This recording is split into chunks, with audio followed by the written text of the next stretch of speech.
Aux États-Unis, des manifestations massives ont éclaté contre la politique de Trump sur la déportation des migrants sans papier. Trump a déjà envoyé à Los Angeles 2000 membres de la garde nationale entièrement armés. Ils sont actuellement sous le commandement de l'armée américaine. De plus, le ministre de la Défense des États-Unis, Pete Hegseth, a déjà déclaré qu'il était prêt à envoyer même des marines pour contrer les simples manifestants américains, c'est-à-dire déjà des militaires réguliers, ce qui est absolument contraire à la Constitution des États-Unis d'Amérique. Il est révélateur qu'au milieu des protestations, alors que Donald Trump se vante de la façon dont on disperse soi-disant les gardes, cela se passe ainsi. Les manifestants, alors que Trump interdit de porter des masques sur le visage pour qu'on voit précisément qui proteste. Sur fond de tout cela, les autorités locales, le gouverneur et les maires des villes déclarent que Trump n'a fait que de la mise en scène. Il n'était pas nécessaire d'envoyer la garde nationale. Au contraire, tout cela ne fait qu'attiser l'esprit de protestation, disant que la police locale gérait parfaitement bien cette manifestation. De plus, les autorités locales à Los Angeles, en Californie, déclarent qu'en réalité, le premier jour des manifestations, vendredi, s'est déroulé de manière absolument pacifique. Il n'y a pas eu d'affrontement, et il n'était pas nécessaire d'y envoyer la garde nationale dans ce contexte. Cependant, la Maison-Blanche a décidé de lutter fermement contre cela. Et ils disent quant au clairement que oui, ils envoient des militaires pour montrer aux Américains qu'il vaut mieux ne pas s'opposer à la politique de Donald Trump. Dans cette émission, nous allons examiner toutes les dernières nouvelles concernant les manifestations aux États-Unis, analyser les décrets du président américain, étudier les échecs déjà apparus, et bien sûr, comprendre la cause première de ces protestations ainsi que la réaction des autorités locales. Pourquoi, en ce moment, sur fond de ces manifestations, un conflit ouvert éclate-t-il entre la Maison-Blanche et les autorités locales en Californie? Je m'appelle Alexei Pesci. Nous allons tout expliquer dans l'ordre. Mais avant de commencer, je vous demande de vous abonner à cette chaîne, de mettre un like, d'écrire n'importe quel commentaire et surtout de vous abonner à ma chaîne Telegram. Le lien s'y trouve dans la description de cette vidéo.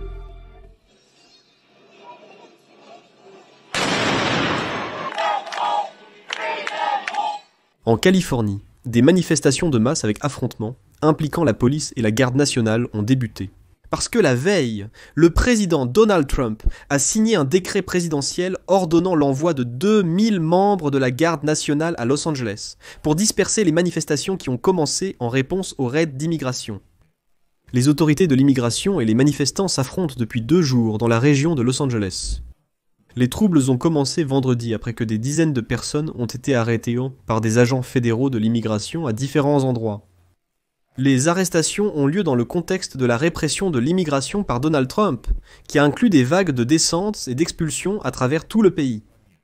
Je tiens à souligner ici que dans ce grand et magnifique projet de loi de Donald Trump, 155 milliards de dollars sont déjà prévus pour attraper les migrants et les expulser des États-Unis.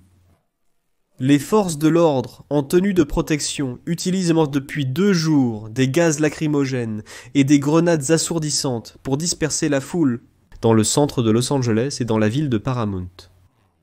Samedi, les autorités ont annoncé de nombreuses arrestations.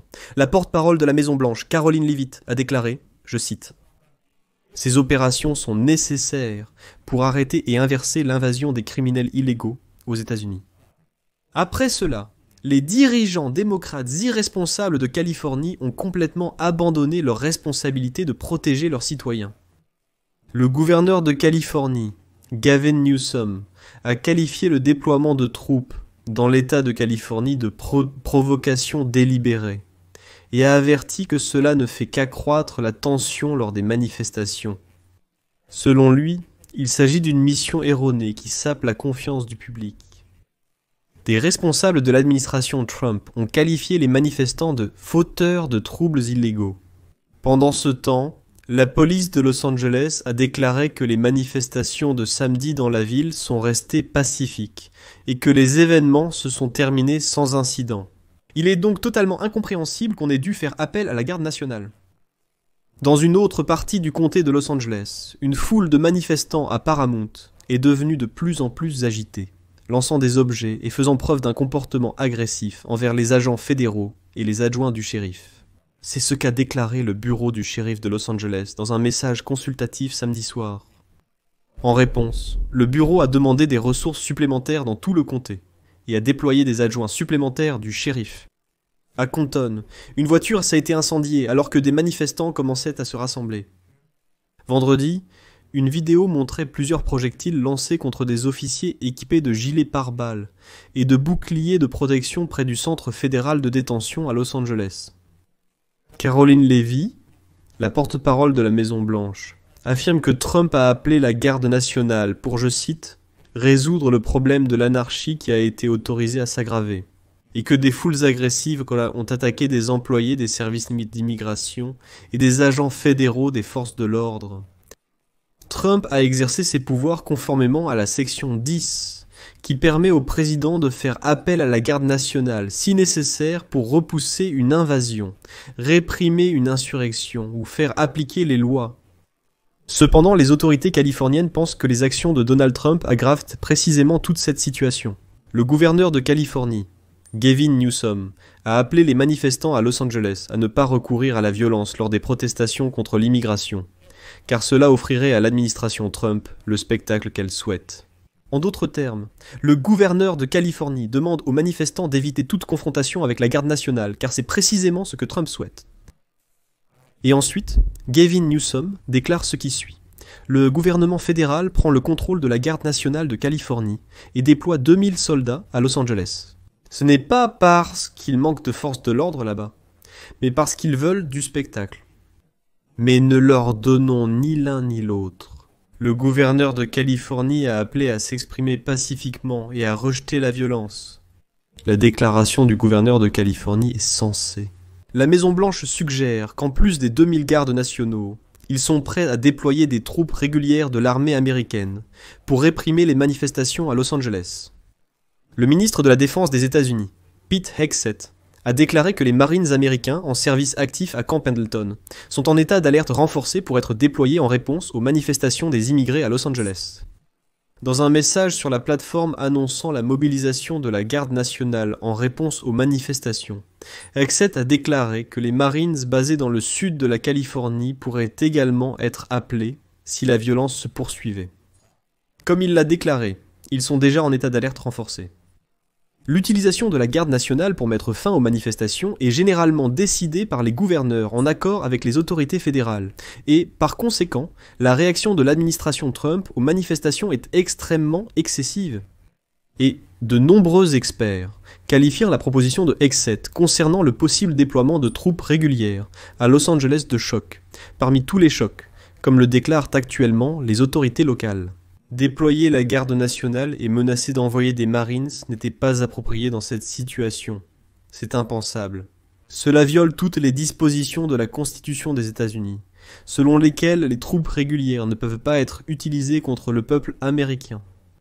Eh bien, dans son poste, Pete Hegseth a déclaré que les raids d'immigration à Los Angeles visaient des personnes représentant une énorme menace pour la sécurité nationale. Citation. Sous le président Trump, la violence et la destruction à l'encontre des agents fédéraux et des installations fédérales ne seront pas tolérées. Tout cela est du bon sens. Eh bien, cela laisse entendre qu'il faudrait quand même envoyer aussi des marines. Mais à la Maison-Blanche, ils ne s'arrêtent pas, et tout cela commence à ressembler davantage à une lutte politique entre républicains et démocrates. Je vous rappelle que le gouverneur de Californie, le démocrate premier, Trump a déjà insulté le gouverneur de Californie, Gavin Newsom, déclarant que l'administration est obligée de prendre des mesures, car le chef de l'État et le maire de Los Angeles sont incapables d'arrêter les manifestations contre l'immigration. Citation. Donald Trump déclare « Si le gouverneur de Californie, Gavin Newsom, et la maire de Los Angeles, Karen Bass, ne peuvent pas faire leur travail, et tout le monde sait qu'ils ne le peuvent pas, alors le gouvernement fédéral interviendra et résoudra le problème des troubles et de ce qui se passe, comme il se doit. » Il est également intéressant de noter que le poste de Donald Trump était accompagné de photos des manifestations et d'un portrait de Donald Trump sous une bannière sur laquelle était écrit « Loi et ordre ». Il sous-entend donc qu'il est le seul à incarner la loi et l'ordre dans le pays. Les organisations de défense des droits de l'homme critiquant déjà vivement l'ordre de Trump à la garde nationale, affirmant que cette tactique imite celle des régimes autoritaires. Je fais allusion au fait que le dictateur Poutine fait la même chose en Russie lorsque des manifestations éclatent. Au lieu de permettre au peuple d'exercer son droit constitutionnel parfaitement légal de manifester. Un régime autoritaire fait toujours sortir la garde nationale dans la rue, et parfois même l'armée, simplement pour réprimer ces manifestations, et les empêcher de dire quoi que ce soit. En même temps, le gouverneur de Californie, Gavin Newsom, après la déclaration de Pete Hegseth, a déclaré que le ministre de la Défense des États-Unis montrait un comportement anormal en menaçant d'envoyer des Marines en service actif à Los Angeles. Ensuite, c'est un petit manque, sa citation. Le ministre de la Défense menace maintenant d'envoyer des Marines en service actif sur le sol américain contre ses propres citoyens. C'est un comportement anormal. Mais le ministère de la Défense des États-Unis ne s'arrête pas là. Et le commandement nord des forces armées américaines a déclaré qu'il prenait le commandement des troupes de la garde nationale, mobilisées sur ordre du président Donald Trump. Comme il est dit dans la déclaration du commandement nord des forces armées américaines, je cite, « Le ministre de la Défense Pete Hegseth a chargé le commandement nord des États-Unis d'assumer le commandement. 2000 militaires de la garde nationale de Californie ont été mobilisés pour protéger le personnel fédéral et les biens fédéraux dans la région du Grand Los Angeles, en soutien à l'agence fédérale principale. » La déclaration indique également que des Marines américains pourraient être impliqués dans l'opération de protection, et que des informations plus détaillées seront fournies lorsque les unités seront identifiées et déployées. Autrement dit, ils ont déjà lancé ce processus de préparation et de déploiement des Marines pour réprimer les manifestations. Et je ne dis pas cela pour rien. Tout cela ressemble à une lutte politique, à un jeu politique, si vous voulez. Parce qu'il y a eu un certain cas de figure pour Donald Trump. Le fait est que Trump, tôt le matin dimanche, a félicité les troupes de la garde nationale qu'il avait fédéralisées en réponse aux manifestations des immigrés à Los Angeles. Bien qu'il se soit avéré par la suite qu'il n'y avait pas encore de troupes de la garde nationale dans la ville. Ils ne sont pas encore arrivés à Los Angeles.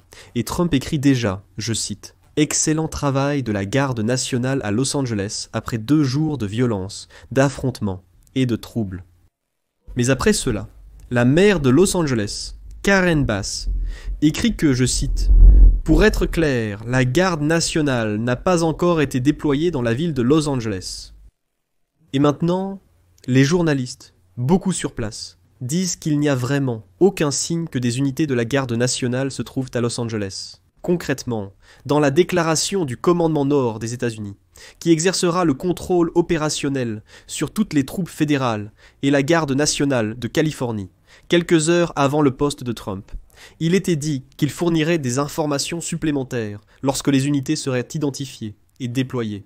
C'est-à-dire que même le commandement nord disait « Écoutez, nous ne faisons que nous préparer à cela, pour déployer précisément cette garde nationale à Los Angeles. » Et voilà que le maire de Los Angeles, Bass, dit qu'il remercie la police de Los Angeles et les forces de l'ordre local pour leur travail ce soir. C'était sa citation. Pour être honnête, seule la police locale est active à Los Angeles pour le moment. La garde nationale n'y est pas encore intervenue. Eh bien, du moins à ce moment-là, quand Trump disait déjà « Bravo, la garde nationale rétablit l'ordre. Vous voyez, j'ai donné l'ordre. Tout le monde a envoyé la garde nationale. Elle rétablit déjà l'ordre. » En réalité, elle n'était tout simplement pas encore là. Si j'ai mentionné Trump plus tôt, c'est parce qu'il commence à utiliser des méthodes de régimes autoritaires. Le fait est que ce matin, Trump a déclaré qu'il interdirait aux manifestants d'utiliser des masques après 2 jours de troubles à Los Angeles. Citation. « Il est interdit de porter des masques lors des manifestations. Pourquoi ces gens doivent-ils se cacher et pourquoi ?» Cependant, ce qui est intéressant, c'est que les employés du service d'immigration sont autorisés à porter des masques. Et le directeur par intérim de l'agence, Todd Lyon, a récemment déclaré que les agents portent des masques pour protéger leur famille, afin qu'on ne voit pas qui ils sont réellement. Mais vous savez, je me souviens de l'époque du Maïdan en Ukraine, lorsque Yanukovych interdisait aussi de porter des masques, pour que les forces de l'ordre puissent facilement identifier qui se trouve précisément devant elles, c'est-à-dire pour qu'il soit possible ensuite de retrouver cette personne. Eh bien, nous savons tous très bien comment s'est terminé le parcours de Yanukovych. Mais bien sûr, je dois aussi présenter l'envers de la médaille, l'autre point de vue. Le directeur adjoint du FBI, Dan Bongino, a déclaré que le bureau enquêtait sur des cas présumés d'entrave par des manifestants aux opérations de contrôle de l'immigration. Au même moment, le vice-président des États-Unis, J.D. Vance, a écrit ce qui suit. Des émeutiers, portant des drapeaux étrangers, attaquent des agents des services d'immigration, alors que la moitié de la direction politique américaine a décidé que la protection des frontières est un mal. Mais c'est bien sûr une allusion aux démocrates. La maire de Los Angeles, Karen Bass, a déclaré que de nombreux habitants du comté de Los Angeles sont effrayés par les récentes actions du contrôle fédéral de l'immigration. Elle a ajouté que les informations sur les troubles la préoccupent profondément. Voici sa citation. « Nous sommes en contact direct avec les responsables à Washington, district de Columbia, et nous collaborons étroitement avec les forces de l'ordre afin de trouver la meilleure voie à suivre. Chacun a le droit de protester pacifiquement, mais permettez-moi de préciser que la violence et la destruction sont inacceptables et les responsables seront tenus pour responsables. » Le département du shérif du comté de Los Angeles a déclaré qu'il prend des mesures pour assurer la sécurité de la population en gérant la circulation et en contrôlant les rassemblements de personnes.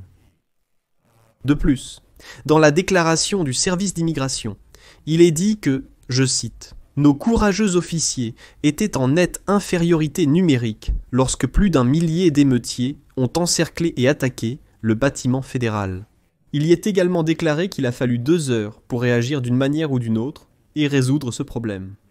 Cependant, la police de Los Angeles a déclaré qu'elle avait mobilisé son personnel et agi aussi rapidement que les conditions de sécurité le permettaient. Dans le même temps, la maire de Los Angeles, Bass, a qualifié les arrestations d'immigrants de chaos massif. Elle a déclaré qu'elle n'avait pas été informée à l'avance des raids et, selon elle, cela a provoqué un sentiment de terreur dans toute la communauté. Le service de l'immigration poursuivait littéralement les gens dans la rue. Il rapporte qu'au moins 44 personnes ont été arrêtées par des agents fédéraux de l'immigration. Les agents de la police de l'immigration et des douanes ont effectué des perquisitions dans 3 endroits. Et, en conséquence, cela a commencé à provoquer une certaine panique. Les actions des forces de l'ordre fédéral ont commencé le jour où de nombreuses sources ont rapporté que l'administration Trump se préparait à une suppression massive du financement fédéral de la Californie. C'est pourquoi j'ai dit que, dans une certaine mesure, c'est une manœuvre politique de la part de la Maison-Blanche. En somme, on peut conclure que, effectivement, le service d'immigration des États-Unis a commencé à arrêter massivement des migrants dans l'État de Californie, en particulier à Los Angeles, sans que personne n'en ait été averti. Et les autorités locales disent que cela a semé le chaos, car il s'agissait de détentions massives. Il y a même eu un épisode où l'un des présidents de syndicats en Californie a également été arrêté. Bien qu'il soit américain, il avait tous ses papiers en règle. Mais il a aussi été arrêté, prétendument pour avoir entravé l'accès des agents fédéraux au lieu de travail où, supposément, des migrants pouvaient se trouver. Après cela, il s'est avéré qu'il avait été blessé lors de son interpellation. Et ensuite, ils l'ont simplement relâché en disant « Eh bien, désolé, une telle erreur s'est produite. » Les autorités locales démocrates n'avaient pas été prévenues par la Maison-Blanche que de telles descentes étaient en préparation. Et bien sûr, cela a vraiment semé le chaos. Et maintenant, tout donne l'impression que la Maison-Blanche essaie simplement de montrer aux autorités de Californie qui c'est le patron ici. Parce que ce sont clairement des querelles politiques. Il n'était pas nécessaire d'envoyer la garde nationale, il n'était pas nécessaire de mobiliser l'armée. La police, en principe, s'en sortait sans l'aide de Washington sur place. Néanmoins, dans le contexte où la Maison-Blanche veut aussi réduire le financement fédéral de la Californie, tout cela ressemble à une lutte purement politique. Et il fallait créer le chaos dans la rue, pour montrer que, soi-disant, les autorités locales ne maîtrisent absolument pas la situation. La Maison-Blanche doit donc prendre la situation en main. Je mettrai ici des points de suspension. Écrivez votre avis, vos conclusions dans les commentaires sous cette vidéo. Abonnez-vous à la chaîne, cliquez sur la cloche et n'oubliez pas de mettre un like.